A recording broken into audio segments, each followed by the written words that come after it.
जय श्रीराम. श्री ब्रह्मचैतन्य गोंदवलेकर महाराज यांच्या प्रवचने या पुस्तकातील आज 3 जानेवारीचं प्रवचन.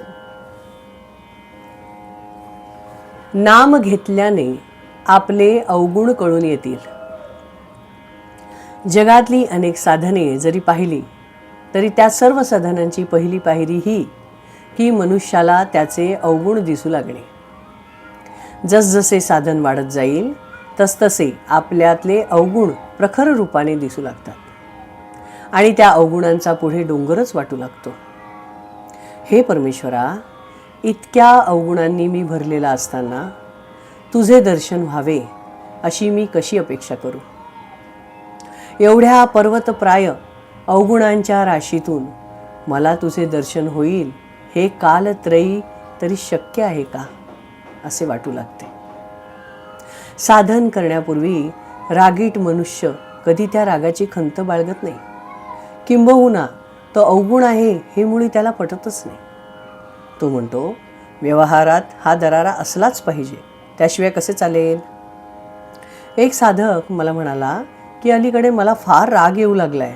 वास्तविक तो राग त्याच्या आतच होता, पूर्वीपासूनच त्याच्याजवळ होता, परंतु साधन करू लागल्यापासून त्याला त्याची जाणीव होऊ लागली आणि क्रोध वाईट आहे हे त्याला आता कळू लागले. इतकेच.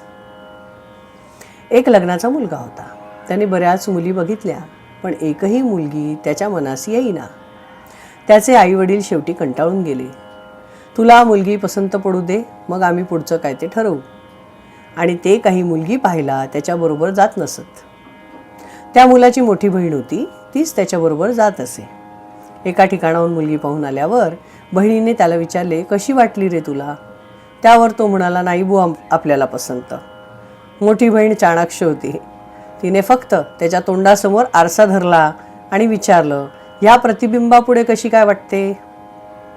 तेव्हा स्वतःचे आणि त्या मुलीचे रूप त्याच्या ध्यानी आले आणि तो म्हणाला, पुष्कळ बरी आहे. सारांश, जिथपर्यंत आपल्याला स्वतःचे खरे दर्शन होऊ शकत नाही तिथपर्यंत दुसऱ्याचे अवगुणच आपल्याला दिसतात.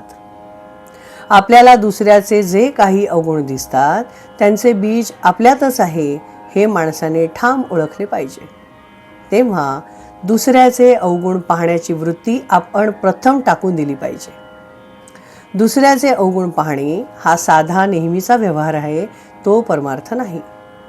खरा परमार्थी जो असतो तो सतत आत्मपरीक्षण करीत असतो. त्याला दुसऱ्याचे अवगुण दिसतच नाहीत. त्याला आपल्याच अवगुणांचे इतके दर्शन होते की त्या मानाने इतर सर्वजण त्याला परमेश्वर स्वरूप भासतात. आणि हाच खरा परमार्थ. आत्मपरीक्षा करून स्वतःमधील अवगुणांच्या बीजाचे उच्चाटन करणे हे एक मोठे साधन आहे. आणि हे साधण्यास नामस्मरणासारखे दुसरे साधन नाही. जय श्रीराम. श्रीराम जय राम जय जय राम. श्रीराम जय राम जय जय राम. श्रीराम जय राम जय जय राम. श्रीराम जय राम जय जय राम. श्रीराम जय राम जय जय राम. जय श्रीराम.